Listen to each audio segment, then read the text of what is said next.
ao segundo bloco do simpósio, com perguntas e respostas, que será conduzido pela coordenadora da mesa. Há inúmeras perguntas e nós queremos agradecer o empenho aqui dos nossos companheiros na seleção das perguntas, porque há muitas também que são repetidas e nós temos um tempo bem exíguo para todas essas respostas.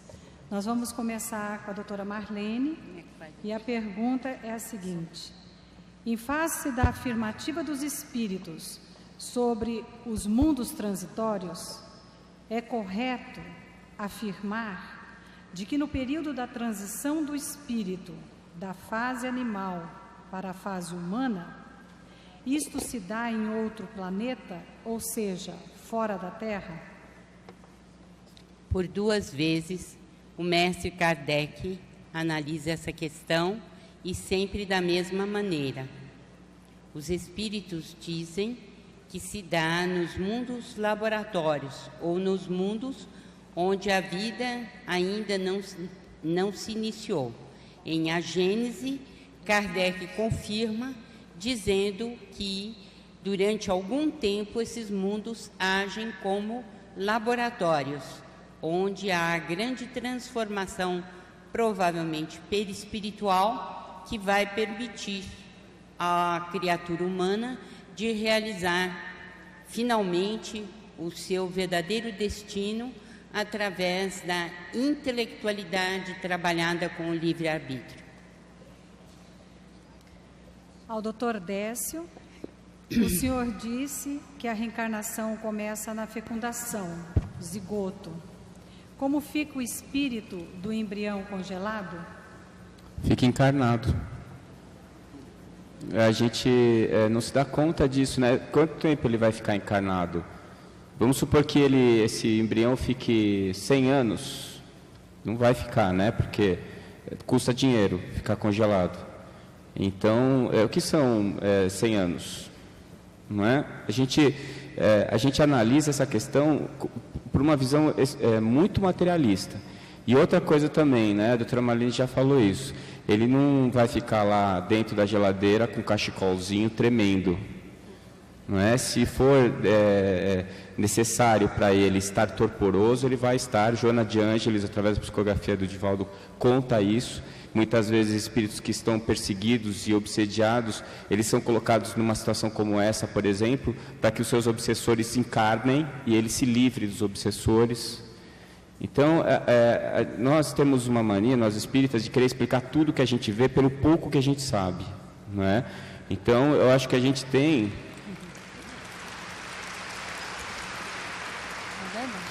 A gente tem que levar em consideração a base e não ficar flexibilizando conceitos, não é? O conceito básico está muito claro, então é isso. Que existem embriões que não têm espírito encarnado, eu acredito que sim. Na verdade, eu acho que 75% deles não têm. Mas, na minha opinião, o benefício da dúvida é em favor da vida.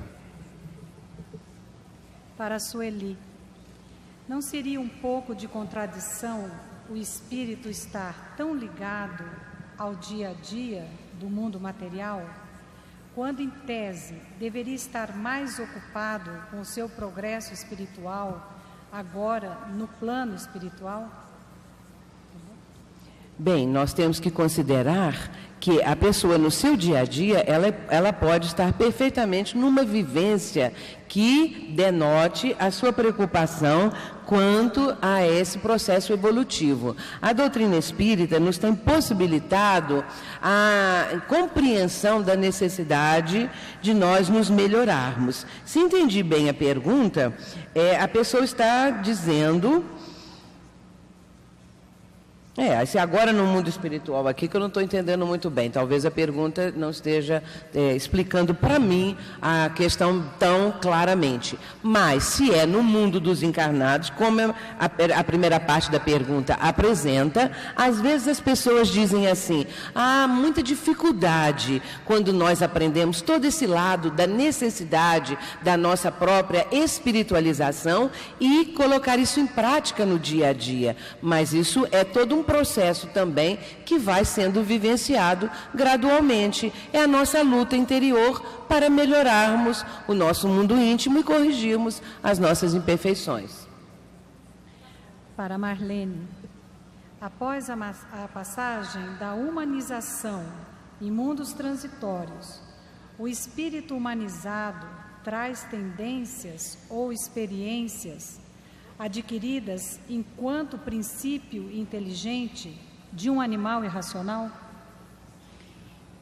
As memórias, como eu frisei, aliás, os espíritos frisam, nós não temos memórias desse tempo inicial.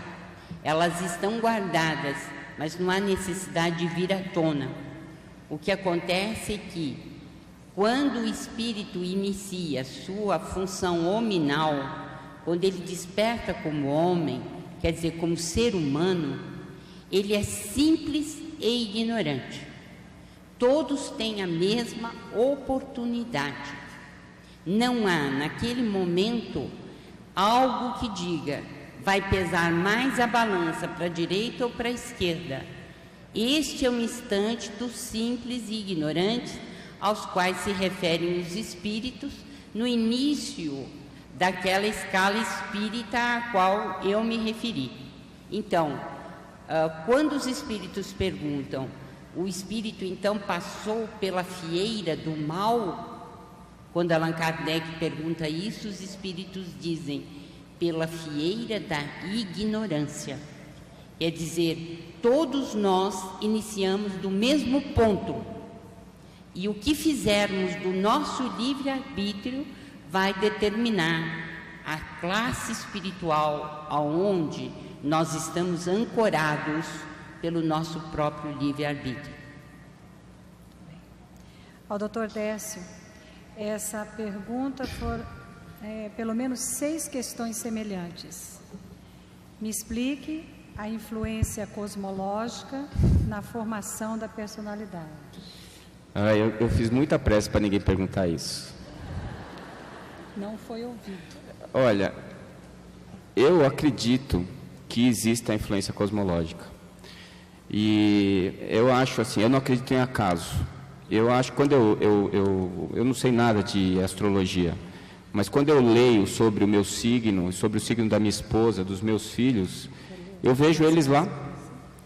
Eu fico imaginando que existem momentos cosmológicos que produzem campos eletromagnéticos sutis que devem modificar, de alguma maneira, a sincronia das nossas bases nitrogenadas lá. Falei difícil agora. É o seguinte, eu acredito, hoje, quando a gente estuda os genes, a gente sabe que existem lá umas moléculas que fazem coisas que ninguém sabe por que elas fazem. Não é? Existem teorias que a física quântica está levantando que podem explicar isso, mas a verdade é que quem mexe nessas moléculas é o espírito. Mas apesar do espírito comandar, quem determina quais são as moléculas é a genética. Mas existe um mecanismo que ainda está sendo descoberto, bioquímico, e eu estou viajando aqui, hein, pessoal, tudo que eu estou falando é da minha cabeça, tá? Tem que deixar claro isso. Eu acho que no momento do nascimento você faz um ajuste, uma sincronia desse funcionamento. Isso vai trazer alguma influência sobre a tua personalidade. Por isso que eu coloquei no meu livro, eu citei aqui, inclusive com a mesma figura que eu coloquei lá, e falei do Dr. Ian Stevenson. Eu acredito que são essas 4 esferas que formam a nossa personalidade atual. E os aspectos cosmológicos estão influenciando, sim. Agora, como eles influenciam, eu não sei. Né? É isso que eu acho.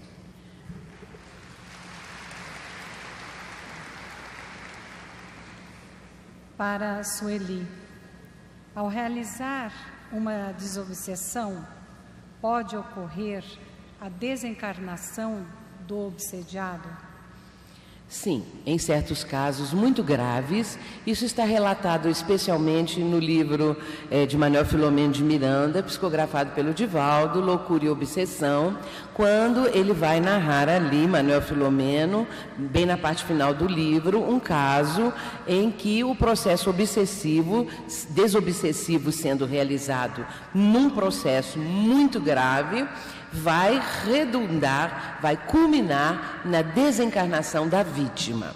Nós sabemos que muitas vezes há uma simbiose tão grande em que há uma alimentação de fluídica, vibratória, de pensamentos entre o espírito desencarnado e o encarnado.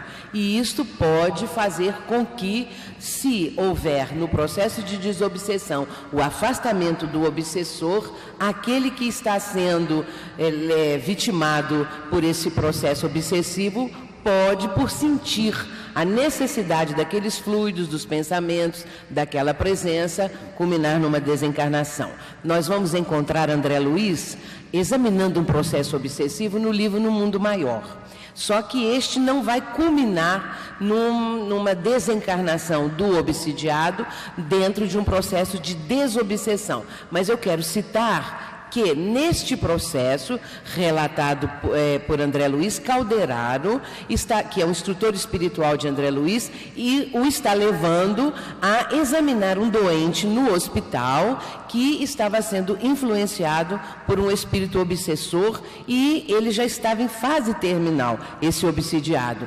Então, André Luiz vai notar ali a perfeita ligação vibratória entre ambos. E lembremos-nos que Kardec menciona que o espírito obsessor envolve a sua vítima numa espécie de teia fluídica, e isto vai influenciar o campo orgânico desse que está sofrendo o processo. Portanto, nós temos que analisar e observar cada caso. E em processos de desobsessão, que uma reunião esteja levando a efeito, nós não podemos prescindir da orientação de um mentor espiritual que venha a esclarecer determinadas situações dessa simbiose que possa estar existindo entre o desencarnado e o encarnado. Para a doutora Marlene, a senhora disse, ora em corpo masculino, ora em corpo feminino. É assim sempre? Existe no espírito imortal, em embrião, uma polaridade única? Existem espíritos que realizam as suas experiências, muitas vezes, inúmeras vezes, só como a personalidade masculina. Como existem aqueles que se sentem melhor e utilizam as suas experiências na Terra no corpo feminino. Acho que quando nós falamos de espírito, nós temos que tomar cuidado para não generalizar e não colocar todo mundo na mesma forma. Porque a nossa tendência é sempre colocar as pessoas, nós mesmos, numa mesma forma de bolo. E nós vamos errar, porque nós não conhecemos a trajetória dos espíritos. Nós vamos ter uma visão muito mais distanciada da Terra para a gente poder compreender como é a sinfonia, a trajetória de cada alma. E isso eu particularmente não tenho condições de fazer. Eu confio muito nos espíritos que nos orientam, através da série André Luiz e de outros que nos vêm trazer a sua experiência, e eles então podem nos orientar muito melhor. Emmanuel, por exemplo, eu sei, ele sempre fez as suas experiências em trajes morfológicos masculinos. E sei de outras entidades espirituais que repetiram as experiências como mulher. O que eu coloquei, ora no sexo masculino, ora no sexo feminino, é porque os espíritos nos dizem que isto é possível e nós podemos fazer uma escolha antes da reencarnação. Dr. Décio, diante da dificuldade em se determinar o momento da morte, o que o senhor poderia nos dizer sobre a doação de órgãos? Olha, eu acho que doação de órgão é um ato de caridade, contanto que seja você que doe. Então, eu acho que é fundamental na doação que a pessoa, o doador, tenha expressado isso em vida claramente. Olha, eu quero ser doador. Aí está tudo certo. Porque eu fico imaginando o seguinte, mesmo alguns relatos, né, no livro da doutora Marlene, Nossa Vida do Lado de Lá, ela descreve um caso de um rapaz que ele teve uma morte violenta e a irmã doou o coração dele, e no momento da retirada do coração do corpo dele, ele sentiu a dor. E ele foi imediatamente assistido, e os médicos espirituais que estavam ali sedaram ele, e depois ele manda a carta psicografada através do Chico, agradecendo a irmã, porque as preces de agradecimento do receptor e da família serviam de material para fazer o curativo das lesões perispirituais dele. E eu fico pensando, mas eu vou sentir dor. Puxa, tem gente que doa o rim em vida, não é? Você não vai doar uma medula óssea para um filho seu, você não vai doar o seu rim para um filho seu, é uma questão de opção, é caridade. Então eu acho que quando a gente quer doar, eu incentivo, eu acho que tem que ser feito mesmo. Sueli, os espíritos desencarnados nos influenciam muito mais do que imaginamos. Em geral, eles nos conduzem. Isso significa que nosso livre-arbítrio é relativo? Absolutamente. Nós mencionamos que essa influenciação, ela vai depender muito do quanto a própria pessoa está cedendo o seu campo mental para esse espírito, que está induzindo com pensamentos negativos, com propósitos malévolos. Então, nisso já está o livre-arbítrio da pessoa, de ceder o seu campo mental, de não reagir. É o livre-arbítrio dela, é a vontade dela. Porém, como a questão 872 que nós citamos, esta pessoa pode, numa reação da sua força de vontade, resistir às intenções malévolas, e aí também entra a sua força de vontade e o seu livre-arbítrio. Nós temos a liberdade de escolha, nós podemos optar o sim ou não, admitir ou resistir. Para a doutora Marlene, na natureza tudo se encadeia, desde o átomo primitivo ao arcanjo, que também começou por ser átomo. Não está aí resolvida a questão do princípio espiritual e a conquista da consciência? Bem, esta é uma das perguntas e respostas que nós consideramos, inclusive, na nossa exposição, como algo indicando uma fieira contínua, formando então um contínuo do átomo ao arcanjo. Mas aí abre também uma questão já referida na parte da manhã pelo companheiro Cosme, em que ele e que é justa, né? Em que há na questão 27 do Livro dos Espíritos, né, o princípio inteligente, o espírito, Deus espírito e o fluido cósmico universal, formando o perispírito, formando a parte física e etc. Então, nós temos também entre os espíritos poderíamos dizer uma pequena discrepância, talvez, né? Daí o monismo já referido e o dualismo, em que os monistas dizem que, na verdade, tudo vem de um único elemento do universo. E o que justificaria a questão 540, que iria do átomo ao arcanjo, que por sua vez já foi átomo.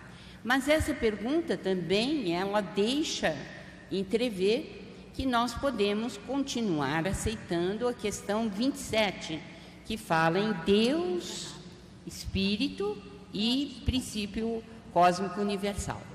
Por quê? Porque, na realidade, você tomar o átomo como ponto de partida, talvez seja apenas e tão somente algo a dizer. O átomo, no que ele tem, né, de princípio inteligente dentro dele, do que tem de princípio espiritual e de princípio material. Então, seria uma forma filosófica, até, de posicionamento, ou seria algo assim que a gente se permite dentro de uma colocação, de uma visão poética. De modo que a questão é sempre essa: do elemento mais simples você parte para o elemento mais complexo.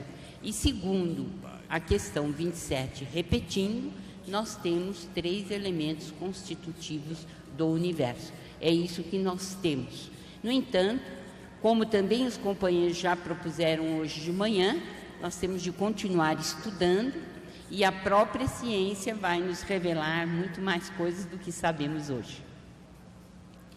A última pergunta, por causa do nosso tempo, é para o Dr. Décio, e diz assim: se não existe uma linha limítrofe entre morrer e desencarnar, qual a visão espírita sobre a cremação do corpo, se podemos levar anos para a desencarnação? Então, são vários problemas que mostram que é uma coisa que o Espiritismo já diz: não tem um indivíduo igual ao outro, não tem um nascimento igual ao outro, não tem uma desencarnação igual ao outro. Então, quando me faz essa pergunta, eu cito o Chico, que ele pedia para esperar 72 horas antes de cremar. E eu acho assim, eu olho para as pessoas e penso, né, as pessoas da minha família, elas falam: olha, eu quero ser cremado. Às vezes você percebe na pessoa um apego muito grande à matéria, é melhor não cremar. Mas aí conversa com ela antes dela morrer, né? Depois que morreu, aí você faz a vontade dela. Mas a princípio a orientação é 72 horas. Bom, nós agradecemos este momento, a exposição brilhante dos nossos companheiros, e queremos dizer a vocês que todas as perguntas que não foram respondidas, elas estão sendo entregues aos expositores para a reflexão a respeito das dúvidas que os temas desenvolvidos por eles suscitou a todos. Então, dessa forma, acreditamos que os expositores poderão utilizar as respostas em palestras, artigos ou livros. E informamos também que as perguntas dirigidas à organização do Congresso serão respondidas no momento apropriado, e esse momento será antes do final do evento. E há uma pergunta que foi feita à doutora Marlene Nobre, em espanhol, que, dado a resposta, que seria muito extensa, ela fez por escrito. Aquele que fez a pergunta, e se quiser receber a resposta, está comigo e poderá me procurar durante esses dias do Congresso. Muito obrigado a todos, que Jesus nos abençoe, e mais uma vez obrigado aos meus companheiros de trabalho nesta tarde. Muito obrigada.